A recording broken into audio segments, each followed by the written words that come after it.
In my last video, I informed us that President Trump first did a, a 2-day ceasefire, unilateral ceasefire from his end only.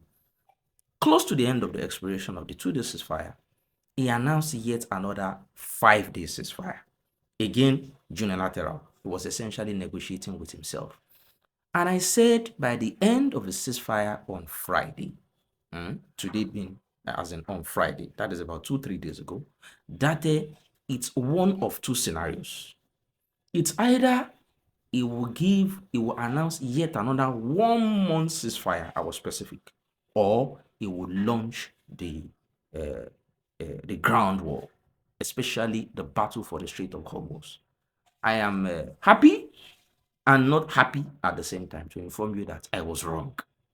But on the converse, I was also right. At the very end of his ceasefire, a few hours to the end of his 5-day ceasefire, President Trump announced yet another extension of his ceasefire. But instead of doing it for 1 month like I postulated, he gave a 10-day ceasefire. Again, unilateral for himself.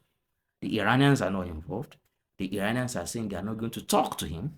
The Iranians are saying they will continue to fight until they achieve their own objectives, which are completely diametrically opposite to the objectives of President Trump. So he declared a 10-day ceasefire, essentially an extension of his already 7-day ceasefire. We now have a 17-day ceasefire.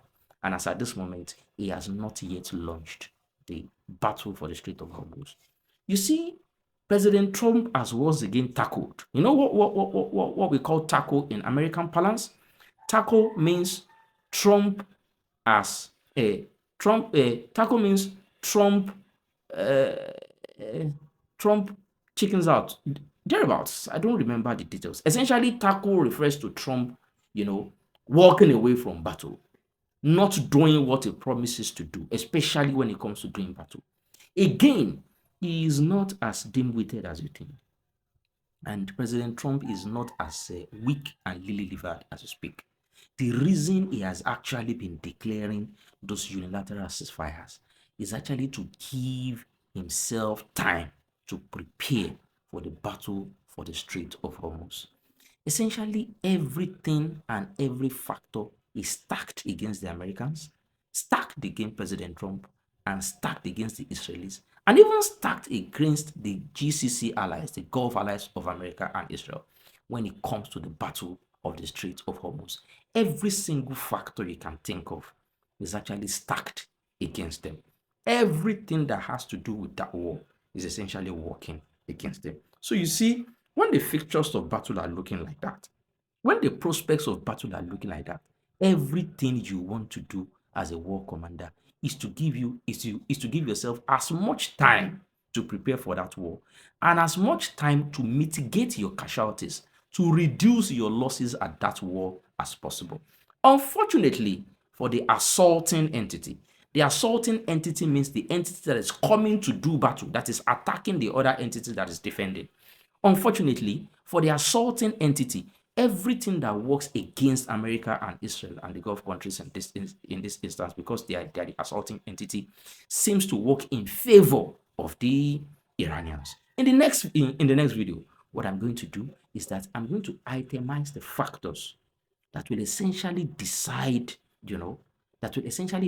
who wins, so to say, and who loses, so to say, at the Strait of Hormuz. What works for one side? What does not work for the other side? What are the pros and cons with respect to this oncoming battle for the Strait of Hormuz? Because it is very pivotal.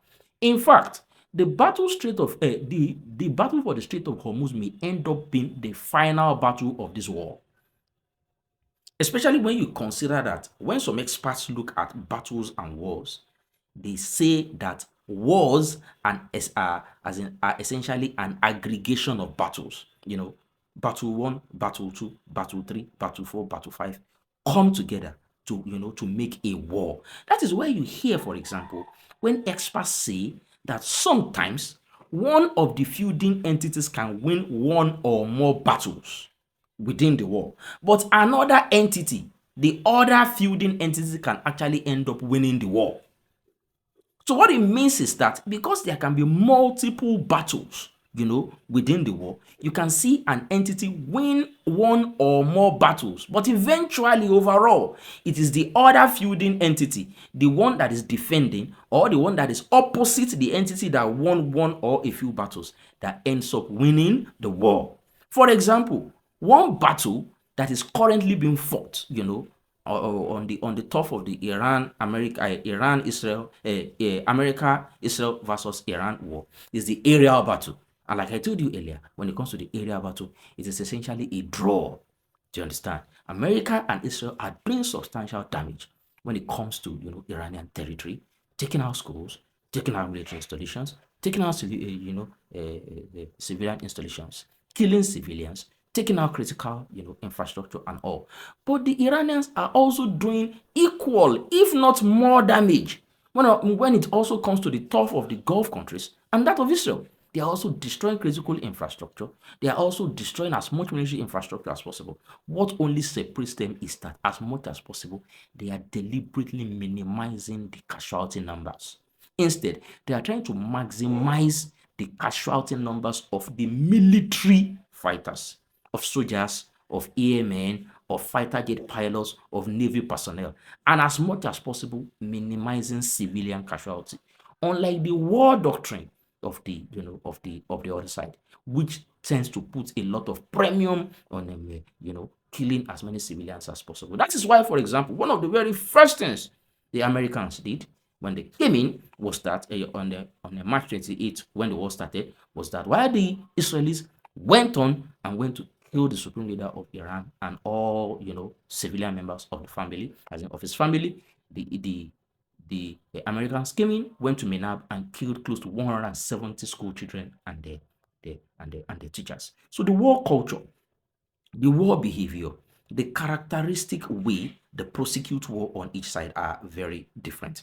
In the next video, like I promised, I am going to explain to you, itemize to us, what will matter in the oncoming battle for the Strait of Hormuz and how one side and the other stack against one another when it comes to multiple criteria. Again, don't forget to like, to follow, to share, to comment, and to ask your questions. And please subscribe when we get to YouTube. I will gladly answer all of them as usual.